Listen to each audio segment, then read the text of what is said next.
The Paul Leslie Hour, helping people tell their stories. And now, your host, Paul Leslie. Well, folks, it's the Paul Leslie Hour. I just finished that show with the two guys and the moderator and the future of the free world. The debates, that's it. Quite a show, huh? Well, I hope that this is quite a show for you all. I have a phenomenal talent. She's going to be interviewed. Heidi Newfield, superb singer, harmonica player, songwriter, recording artist. A lot of you are familiar with Heidi Newfield through Trick Pony. That is how I first became familiar with her. I was playing Trick Pony on my show on Radio Margaritaville back in the day. This would be 16, 17 years ago. I know Heidi Newfield has a lot of fans, rightfully so. I just ask two things. One, tell a fan of Heidi Newfield or a music fan in general about this interview. The other thing is, if you have $1 or $2 or $5 or whatever, just go to thepaulleslie.com. There's a little button that says support the show. Believe me when I tell you, every bit helps. What do you think of the new theme song? This was performed by John Primorano, a great pianist, songwriter, and recording artist up in Philadelphia.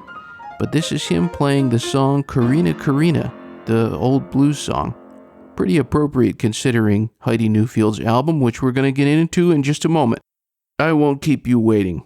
Let's get into the show. Hey, it's me.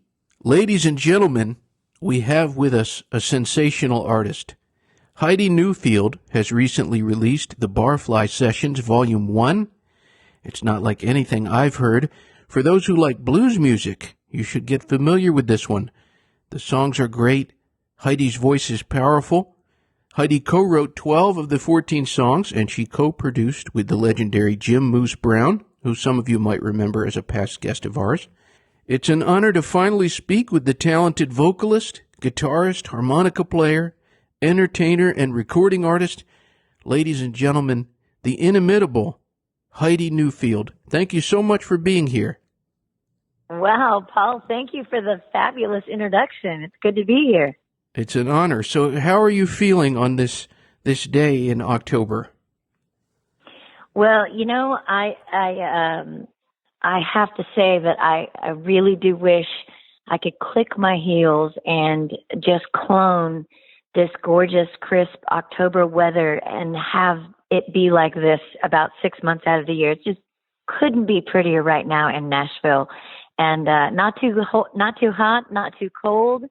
I just spent the morning and early part of the afternoon writing a new song with a friend of mine who writes a lot for movies and sync stuff. And we are just having a great time writing a lot of music together. And so, you know, it's been a really productive day. Sounds good. So I was just mentioning this album, the Barfly Sessions, and this is Volume 1. You must have had an original idea in mind when this project started. What started the Barfly Sessions? Well, it was original, all right. I obviously, you know, this is by far one of the most diverse records I've ever heard, much less certainly tried to make. And, you know, I've always kind of gone into making a record, whether it be in the early days with Trick Pony or on my own after that. As a songwriter, you know, you kind of have a process. You really write hard for a record and knowing that you're going to make one and you kind of have sort of a general idea in mind. This one came about in an entirely fresh new way as far as I'm concerned. I decided that because music is where it is as far as so many genres the boundaries have been blurred. You know, country is everything, you know, it's everything. It's pop, it's rock, it's rap, it's hip hop, it's traditional a little bit, it's bluesy, it's soulful, it's all over the map. And you know, really it's just so varied out there. And so that got me to thinking, you know, I've always I've always been a blues harmonica player. I've always sung the blues as much and with as much love and care as and appreciation as I feel about country music. And I wanted to make a record that was kind of indicative or sort of felt like what I always heard about, 60s and 70s radio, which is a mix. You might hear Johnny Cash, and then you turn around and you'd hear the Eagles. Then you turn around and you'd hear Emmylou Harris, and then you turn around and you'd hear,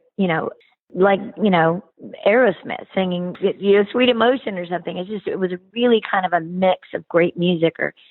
And so I decided that I wanted to pull from my influences and my favorite sort of styles and my strengths, that the types of music and types of songs that I really love to sing, and kind of broaden my horizons and put them all on one big record. And so that led to me going back into my catalog and finding about four, maybe 5 songs that I had written dating all the way back to my first solo record, Out of Trick Pony. So some of those songs were written in 2008 through 2012, 13.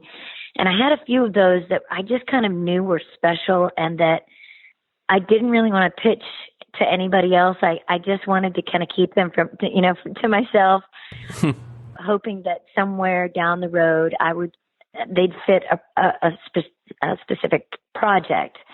And I went back and found, some of those songs and pulled them out. And then I went to work writing and just really wrote like crazy. A lot of co-writing with some of my favorite people. And, some things started out as solo songs that I was writing on my own. And then I would kind of go, gosh, who would be great on, it would be so fun to write this with Leslie Satcher or with Sharon Vaughn, or, I should call Jim Moos Brown, who ended up co-producing this record with me. And so it's a varied group of co-writers that are, I wrote a thing with Chris Stapleton and Trent Wellman on this record. And so I just took those, I kind of cherry picked those songs that I thought were very special and sort of were unique and fit somehow. I wasn't sure how it was all going to kind of come together, but I picked about 20 songs out of all of the tunes that I had written and co-written, and a few of them being the ones that I mentioned earlier that I had in my catalog. And I then went to a pitch meeting or two, which is where you go in and a group of song pluggers from different publishing companies will pitch you songs, outside songs. And I picked 2 outside songs that couldn't be more different from one another. One was very sparse and beautiful and haunting and lonesome, called Whitley's Tombstone, which is extremely country, as you can imagine from the title. And the other was a song that was written a long time ago, and I didn't know who all had covered it when I picked it, which I'm grateful for, because Etta James had done a version of this before she passed away, and I'm glad I didn't know that, because that would have been a bit more daunting. But it was called The Blues Is My Business, and I was introduced to one of the co-writers of that song, Kevin Bowe, and that led to me writing the very next day, Love Blind, which came right before we recorded. So it's interesting how the connections, sort of the common threads throughout, as far as writers and co-writers. So I had this group of songs, and Moos and I sat down, Jim Moos Brown and I sat down after talking about the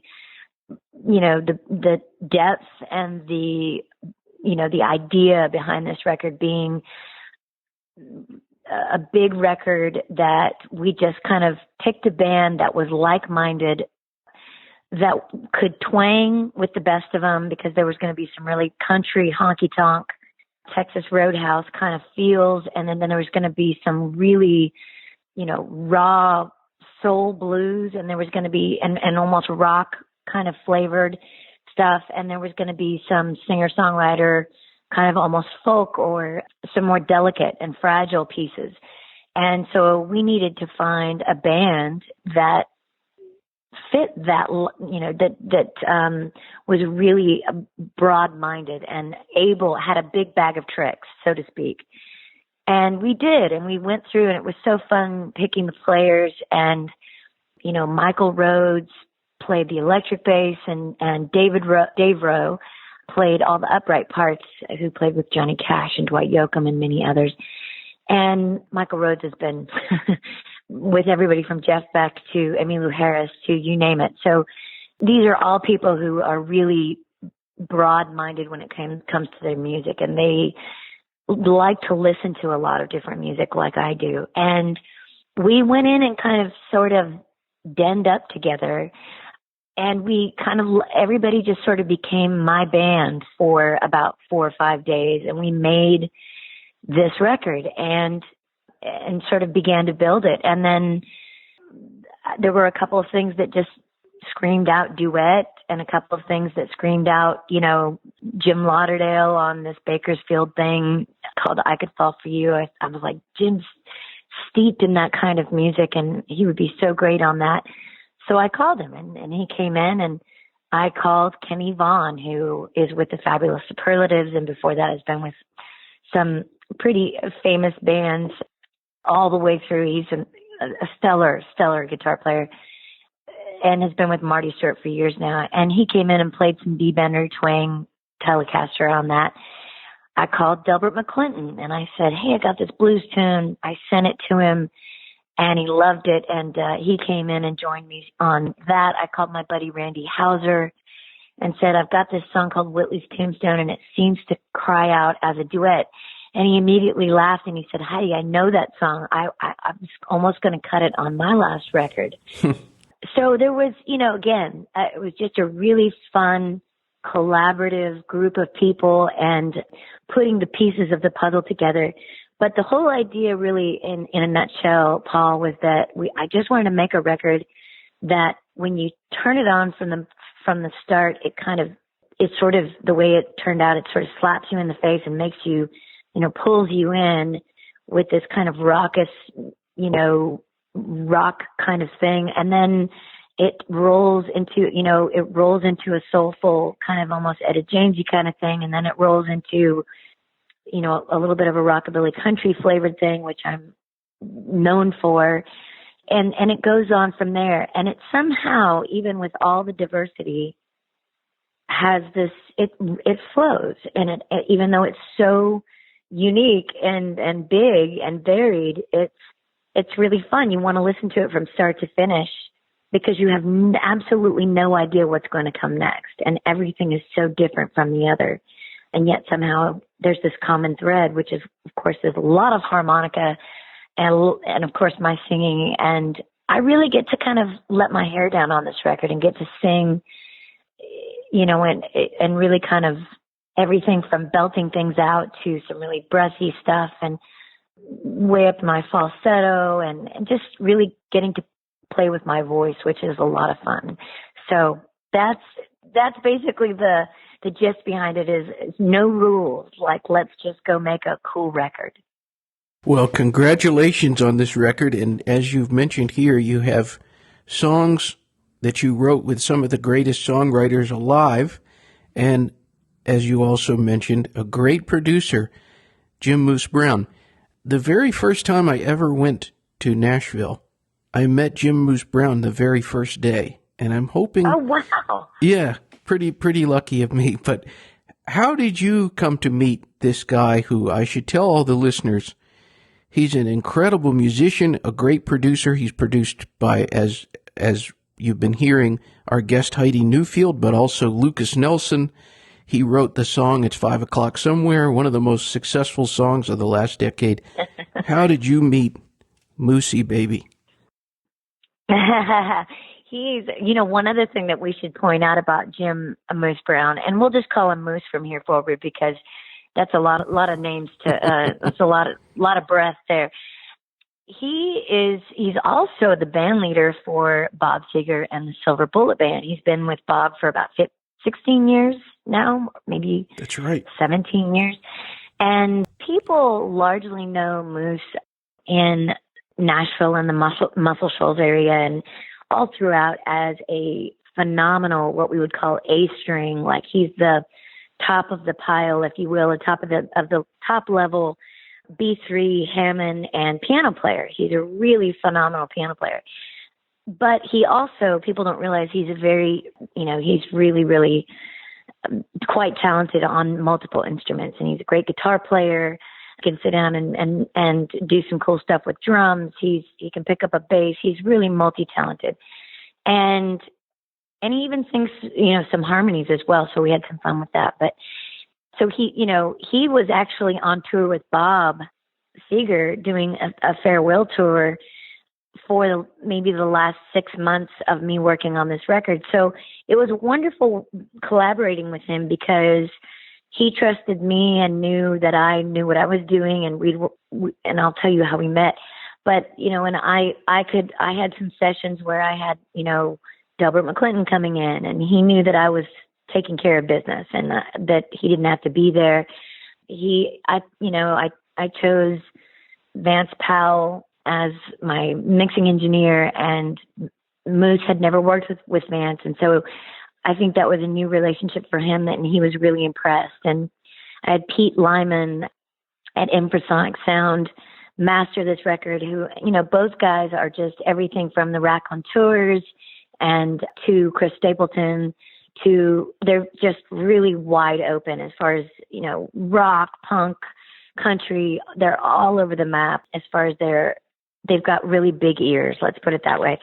So Moos is one of those guys that is just a fabulous, easy, fun-loving, big-hearted guy that's got all this talent. And I've known him, I think, since even before I started with Trick Pony. I think I just known him from being singing demos around Nashville before I joined the band, or right around the time I joined the band, which was in the mid-'90s. And then we got signed in 2000 to Warner Brothers.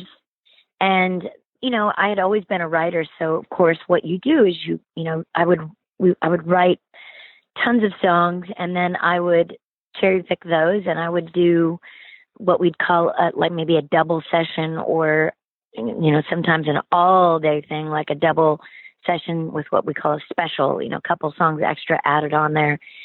So I would wait till I had enough songs to record, and Moos would come in and he played B3 and Hammond and piano on so many of these demos that I was producing at that time. And you're producing these demos so that you can both pitch them to other artists and also keep them in your catalog for things like what we're talking about here.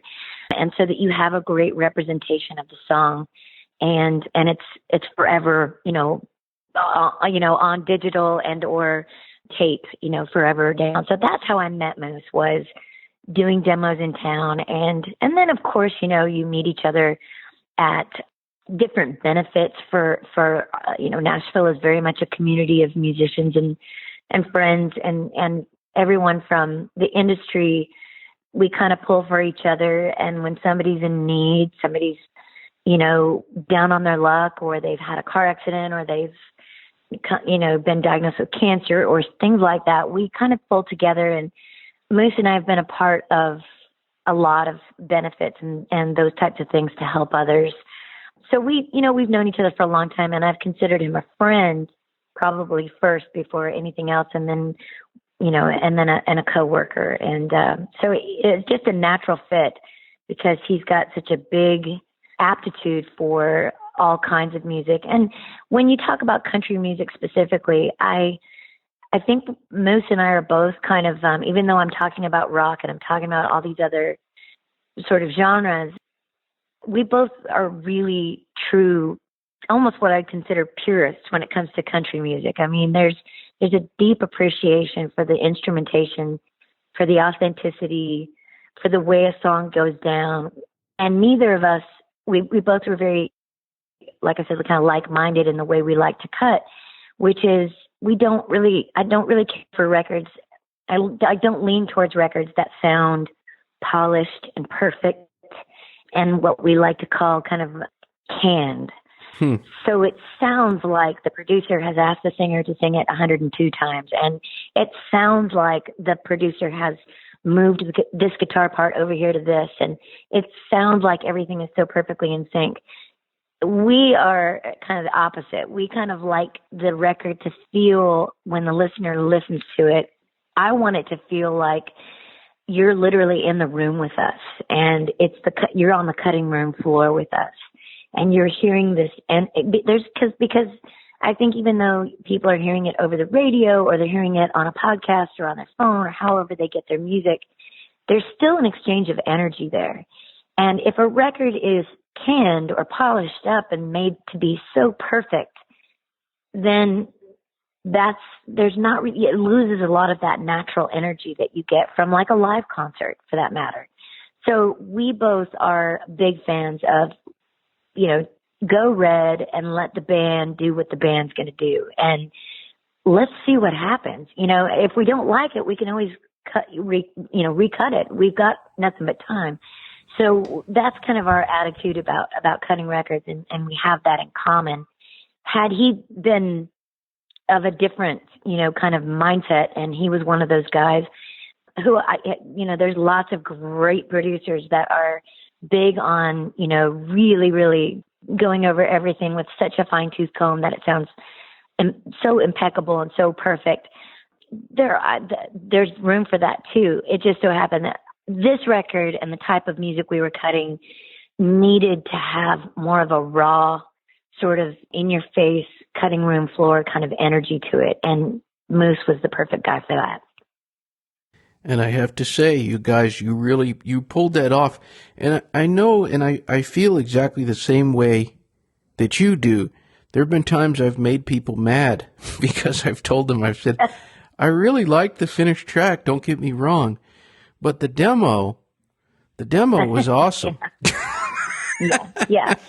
Sometimes we have what's called demo envy. And when somebody has really captured a demo, and there's a rawness to it, or a cool factor to it, or maybe, I don't know, just the band did something really funky and cool. And for whatever reason, when you go in to cut it, you just don't quite catch that magic that happened on the demo. We almost had that happen on one song of that's on this record. I won't say which one, but me and Moos and I had some laughs over this one particular song, that the demo was just so great. And I remember cutting the demo. I remember the exact band that cut it. And actually Moos wasn't in on that one. And it was Reese Winans that was in on that one. And he was like, Heidi, I mean, I don't know if we can beat this. And I said, dude, we totally can. I know we can. And what ended up happening was it beat the demo. It just had a little different flavor and a little different swing to it than the demo did. But I hear you, and I know what you mean. There are times when people kind of almost overthink the recording process. And I know that, I take it very, very seriously. And I really loved being in the producer's chair with Moos on this one. And he's definitely a lot more tech savvy than I am. So he's great at sitting at the board and being able to turn knobs and so forth. Whereas that's not me at all. I'm the, I can read a chart, and it was kind of a really great combination, because it's like, well, what about this? What if we do this? And, I hear so-and-so on this, and let's call so-and-so for the background singers. And we both turned each other on to some people that the other hadn't worked with before. So it was really special. And it's to me, I think that chemistry just has to be there in order to capture that magic. And everybody that's sitting in the room has to be, all it takes is kind of one bad attitude or one bad egg, one bad apple, so to speak. And you can kind of almost spoil the room. And in this case, we had really, everybody was in it and to win it, and they were all like, this is weird and cool and we love it. Let's go. And that's really, everybody had a great, had the same sort of attitude that I did and Moos did. So it made for a fun record to make. You were talking a while back about the single, The Blues Is My Business. Just such a rocking song, and you have featured there one of my favorites, Delbert McClinton.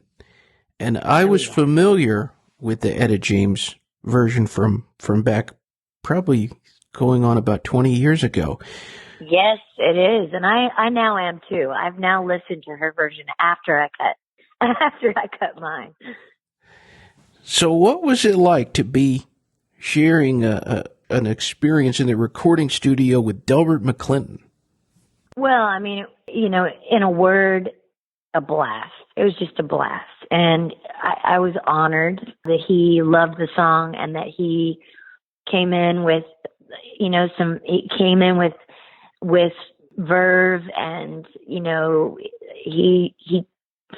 what he did was, you know, I'm playing what we call the dirty harp on that. So I'm playing through like a copper mic, and it gives it that kind of, old crunchy kind of amp sort of sound.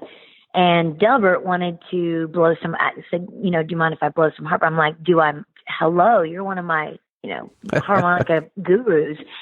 So he played through the vocal mic, which was wonderful. And it was a nice little combination because I'm playing a lot of rhythmic stuff, and he's playing more one note sort of things that are kind of answers. And you can definitely decipher between the tones of the two harmonicas, and it goes really well with one another. So we did that first, and that was really cool. And then he came in and sat down, and he looked over the lyric sheet, and he looks at me and he says, all right, so what do we think?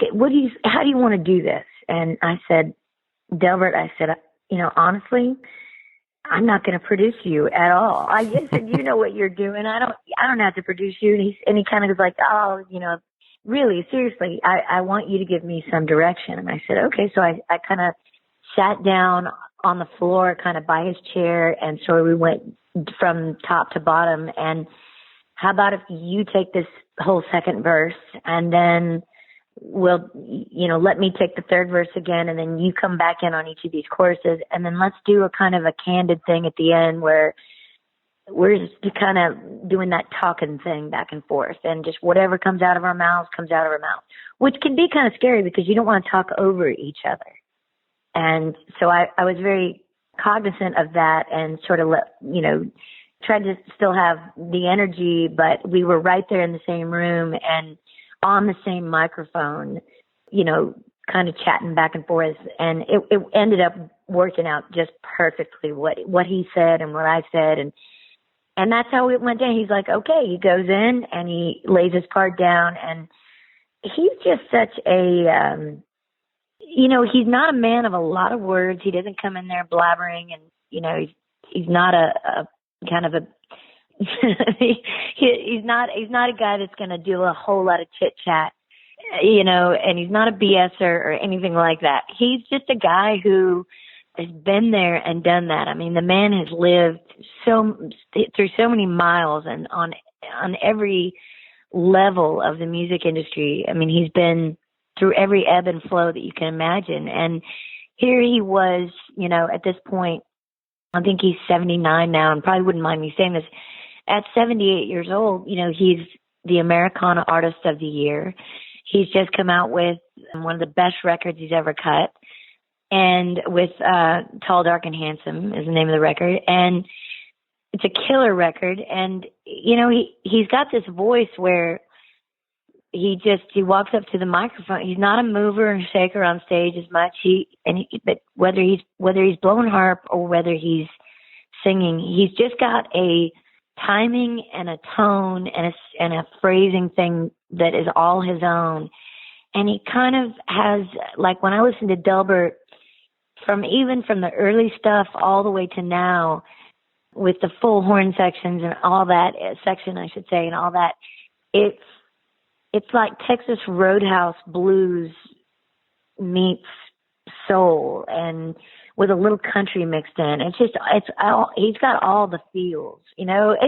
He just all the goodness, yeah. And it's like somebody's just drizzled soul juice all over him, and he just reeks of it. And he doesn't have to. the thing I love about Delbert is it's kind of effortless. He makes it look so easy, and that's really what I find with most of the greats is that they just kind of walk up and do their thing, and whether that's moving or not, everybody's got their own style. But he's kind of one of the kings of cool, if you ask me. And so it was really cool. I had met him once before on the side of the Ryman Auditorium stage, where I had watched his set, and he stood and watched my set, and we had never met. And when I walked off stage, he was holding his arms out, and he goes, "Oh my God, who are you?" And I said, "Well, I know who you are." And we hugged, and that had been years prior to this. So I had not seen him and run into him and played any shows with Delbert for whatever reason in quite a few years in the meantime. So this was kind of like really kind of meeting properly for the first time, and it was really, really cool. And I picked it was just the perfect, edge that song needed. And I felt like we did it justice, and we had a blast doing it. And because of that, Delbert was kind enough to invite me to do some different things with him. He invited me on his blues cruise which ended up being this January of 2020, right before the pandemic hit. And he invited me to come on and do a couple of festival shows that he was coming up and doing his slot. And, that's very, very kind to offer, me, even though I've made my name in my own right kind of over here in the country world, I'm kind of in an essence, in some ways kind of evolving, if you will, or always evolving and kind of reinventing myself and sort of with this record. And having somebody like Delbert say, hey, come up and spend some time with me on stage and come sing your tune with me and my band is a really huge honor. So it was great. It's just a total honor. How cool. Well, it mentions on your website, we've mentioned a couple of singers who are great, including Delbert, the late Etta James, but it says on your website that you're influenced by powerful vocalists. So who would you say your biggest singing influences are? Well, I probably should have expanded on that because, I'm as influenced by Loretta Lynn and Dolly Parton and Emmylou and, Tammy and Tanya Tucker was also a huge influence on me growing up because I had that natural rasp to my voice. And I also had kind of just God-given kind of a natural energy on stage that was very similar to Tanya. And so, but those women and more, I mean, certainly you can go back to Patsy and Mother Mabel Carter. And as far as the women, I'm staying on the women. There are tons of male influences as well. But then there were women that really influenced me that were not necessarily, they were powerhouses in a different way, like the Etta Jameses of the world. Big Mama Thornton, going back to the blues, I mean, was really a milestone kind of artist in the fact that she would stand up there and belt out basically rock and roll and blues and play an electric guitar when you just didn't see women doing that back then. And she was dressed in her pencil skirt and her, dressed to the nines. But I loved women like that. Bonnie Raitt was a big influence on me. Tina Turner, I just always thought, wow, there's a woman that is just, my gosh, women that the moment they open their mouth, you right away, you know who it is. They're stylists. And I feel the same way about bands and male artists. And I feel no different about any, it's not I really don't pick and choose my influences by gender, but those are the women that definitely, and I'm totally missing some, I'm certain, but Mama Cass and, there's a lot of women who have helped mold me. And then there's some really, phenomenal women as of more recent that I love their writing, and I love their tone or their ability to walk out and own a crowd. And that could be anybody from Adele to, gosh, I mean, I'm so all over the map. Diana Krall to, I listen to a lot of different music, so it's really hard to just name one. But I like women that are stylists. And that, you know what, at the end of the day, when I say stylists, I don't just mean that you know who they are automatically when you hear them, but the music that they sing and the way that they go about rendering a song is completely 100% authentic to them. You know, the music that Loretta Lynn sat down and wrote and sang every night, all of her life, and the same goes for pretty much everybody else I mentioned. These are women who were singing songs that they'd lived or felt or been through. They've lived it. And so each of them are so different in their own way, in their own right, but they're all very, very authentic. And I think that's so important to me, to not try to be anybody else but myself. And that's why I think you have to kind of be brave when you're making records and not necessarily follow a pattern per se. Do what comes natural to you. Well, speaking of difficult questions, this might be hard to answer. From all the tracks that you have on the Barfly Sessions Volume 1, could you pick the song that you think best represents the album? No. Fair enough. How's that for an answer? It's too varied. I would have to probably like 4 songs because they kind of represent a certain direction that record goes into. But I don't think I could pick one that represents it, because I'd be doing the record a disservice by missing something else that represents it just equally as well. So, the blues is my business. I'm absolutely crazy about 3 things and the vibe that brings. I really, really love either Wrong Side of the Bottle or I Could Fall for You to represent what that record stands for as far as the honky tonk Baker. I call it, like, when we describe it on my live streams, which I do almost every Sunday night. I might miss a Sunday here or there when I'm traveling or whatever, but I do a live stream on Facebook every Sunday night from my home studio called The Hideaway, amply named, during a pandemic. And and we, it's really fun playing these things acoustics for everyone. And it's kind of, kept my chops up, and it's been a really intimate way to kind of, I thought it wouldn't be, but I've gotten more comfortable with the whole in-studio live stream camera thing, and getting, pretending these are all bodies. This is your audience. And we've kind of become a little family, and then you get these, newbies that come join, and it's wonderful. So I've learned that, and how we describe the record is from Bakersfield to the blues, because it's that varied, So that's where the I Could Fall for You. And then, I don't know, I think When Heaven Falls is a song that really hits me between the eyes and is kind of a representative of the record as far as a singer-songwriter goes. I didn't sing. It's literally my tracking vocal that you hear. It's not fancy. It's not, I wanted to re-sing it, and we kind of, Moos and I kind of talked about it, and my fiance, Matt King, who's also a great artist and wonderful producer and helped me a lot. He also co-wrote a couple things with me on this record, Temporary Fix and Barfly, the actual track, the title track.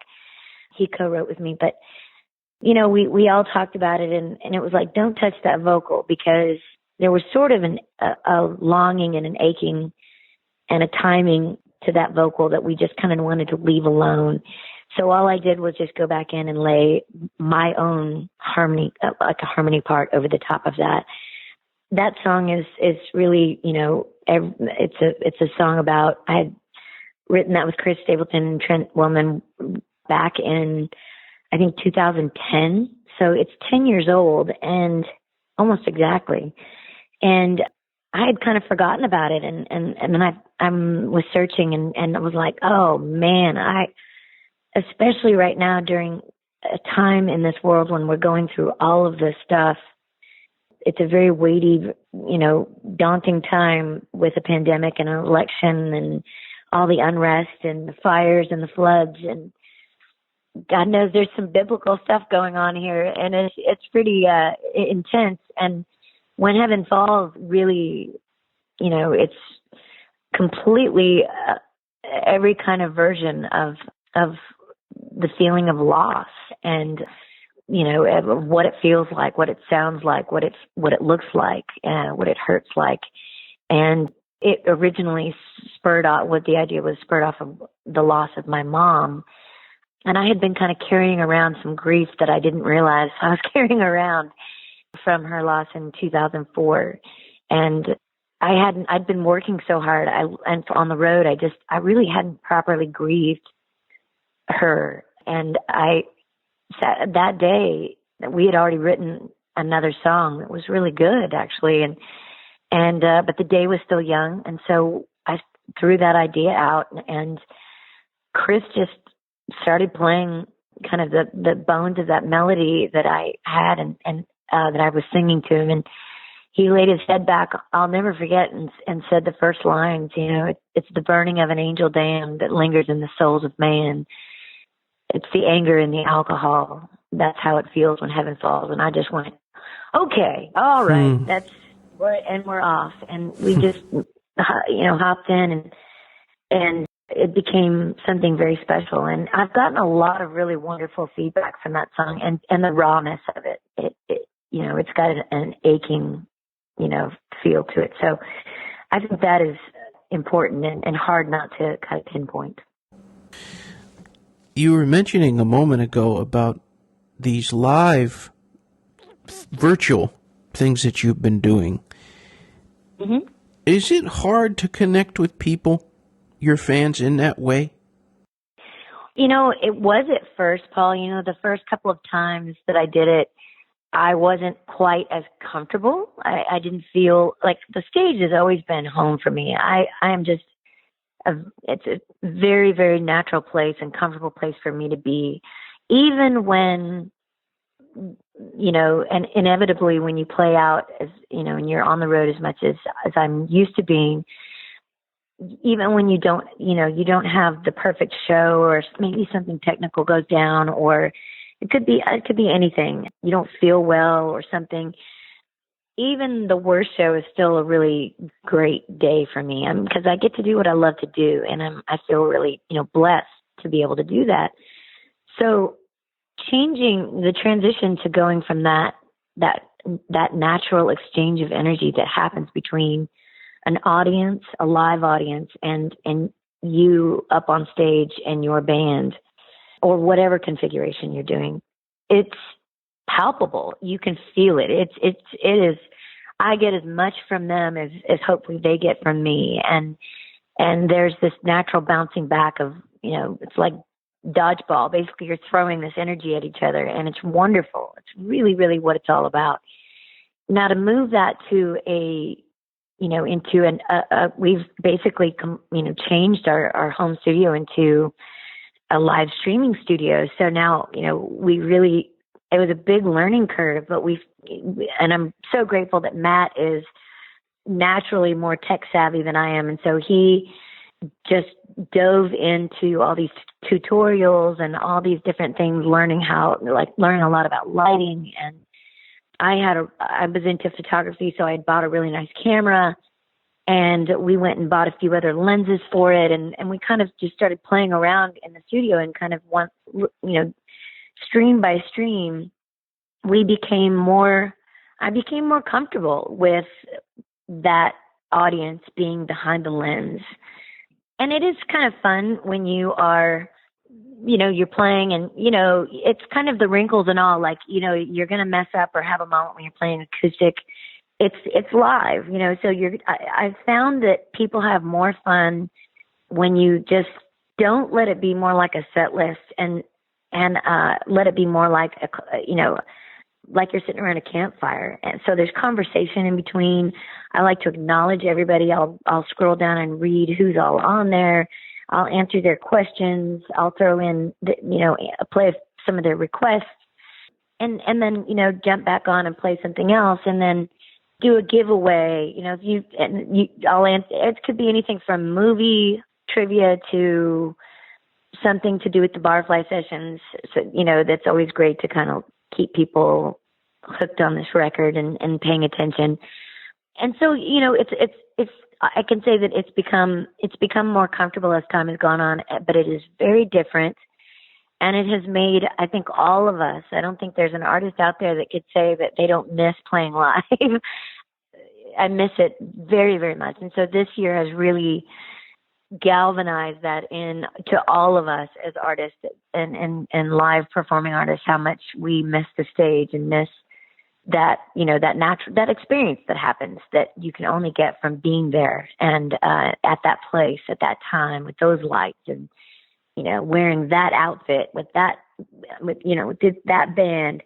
So it's really special, but this is really cool too. And at first too, I was really kind of freaked out about it. And then as I've gotten more comfortable with it, I just let it be kind of fun. And I have found that the more fun the more like I let my hair down and kind of joke around and, kind of just, like I said, I mean, I'm not politically correct. I don't talk politics. That's the one thing you can guarantee I don't do. But I do empathize and commiserate with the crowd because I know that we're all going through something. We're all going through something. We're going through it differently. I may be going through it, where our business has all but stopped in most cases. I mean, there's a few live shows going on, but very, very few. And the big tours have stopped and you're seeing these venues and all of our great smaller stages, a lot of them one by one closing, and it's heartbreaking. So I find that the more comfortable I've gotten, the more like loose and easy and the more fun I have and the more I joke with the crowd and the more, we do a toast, we kind of hang out. Sometimes it's wine, sometimes it's water, sometimes it's whiskey. So it just depends on the night and what's going on. And we talk about the world and we talk about, as I read down, how are you in, Salem, Oregon, or how are you in, in Austin, Texas, or wherever I'm. And also a lot of people from overseas, a lot of people in the UK and Australia and different people they're literally watching in the future. And it's cool to talk to them and get a chance to, I found that I think that it's a way for me, a contribution, if you will.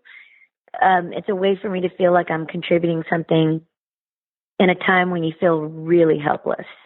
That's a perfect way to put it. I feel like it's a way to bring some kind of comfort in music and a conversation and for people to kind of forget their woes and their worries for an hour or so or an hour and a half or whatever. I always say, okay, tonight I'm going to do a short show. I'm going to be here for 45 minutes and I'll still end up being there for an hour and a half because we're having fun. So that says a lot. Yeah, it's become a lot more comfortable and also made me really, really appreciate getting on that bus and going and playing live.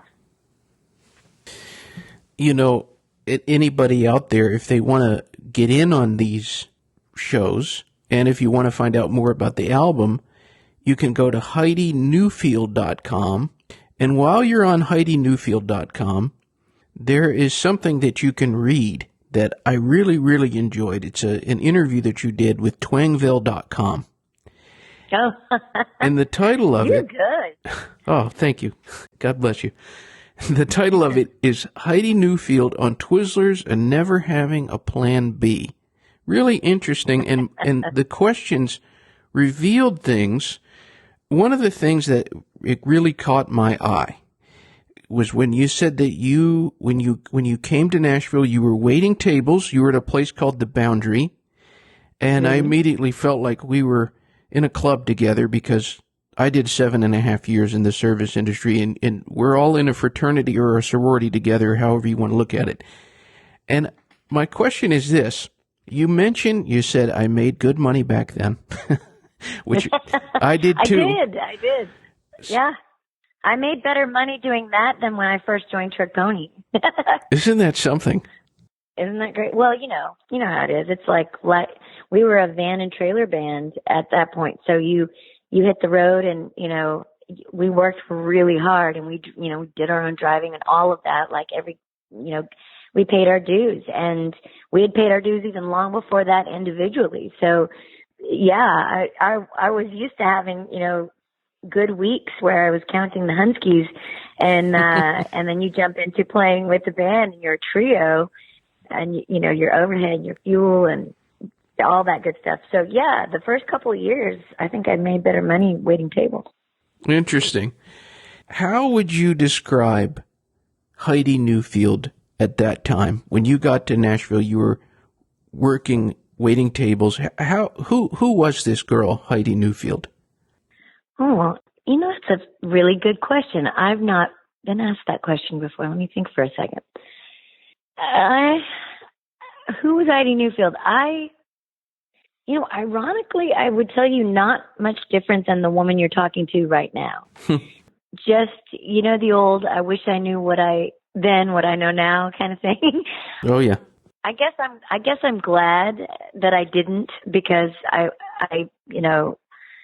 some of the mistakes and some of the wrong moves that we all make when we're starting out on a venture, you have to make those mistakes. Those mistakes are what help you from either making the same mistake again, or they help you mold you as you move forward. And I'm probably just as grateful for the mistakes as I am for the triumphs. But who was the Heidi back then?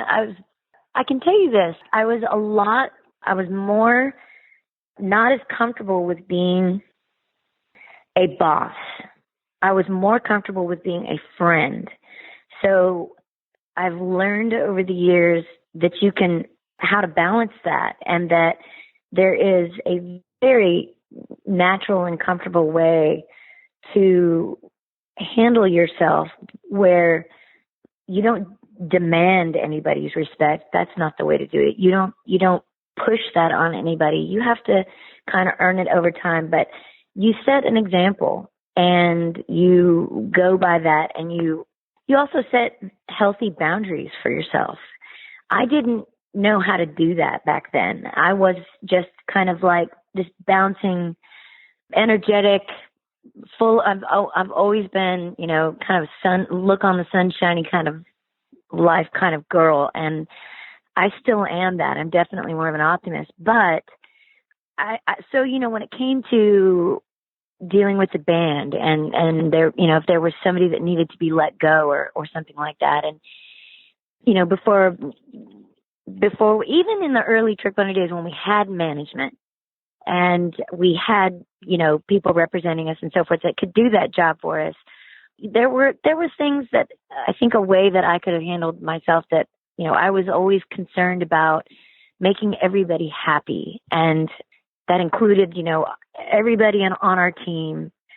It included at every show, I would spend almost too much time talking to everybody else. Well, what that would ultimately do, and it's really a kind of a catch-22, because I would wear myself down, and I didn't know how to balance that like I do now, where I still visit with everybody after the show, and as long as the logistics allow for me to sign at the merch, I love meeting everybody. I love meeting as many people as possible and signing stuff and getting that one-on-one these are people that have spent money to come see you. That's, in this day and age, there's a gazillion artists out there that they could choose from, and they've picked you to come see and to come buy a t-shirt from or whatever. So the least you can do is try to spend a little time with them, take a picture, take a selfie, whatever. Back in the early days, I didn't know how to do that without almost like giving everything away, so that I would be, by the end of the week, I'd be completely hoarse. I'd be frazzled. I'd be tired. I'd be worn down. And I've learned how to kind of balance that now, to where I can still visit with everybody. I can still do the exact same thing, but I know now how to be a boss, but still totally get along with and have a deep and friendly and a deep friendship, frankly, with my band and crew and everybody that works with me, my manager and everybody. I have friendships, but there's a respect there that goes both ways. And I think that is really, really important in a business relationship. And you have to establish that at some point, and it kind of goes over time. And I think that might be one of the biggest things that's changed or grown. I shouldn't say changed, but just more of like a natural sort of growth.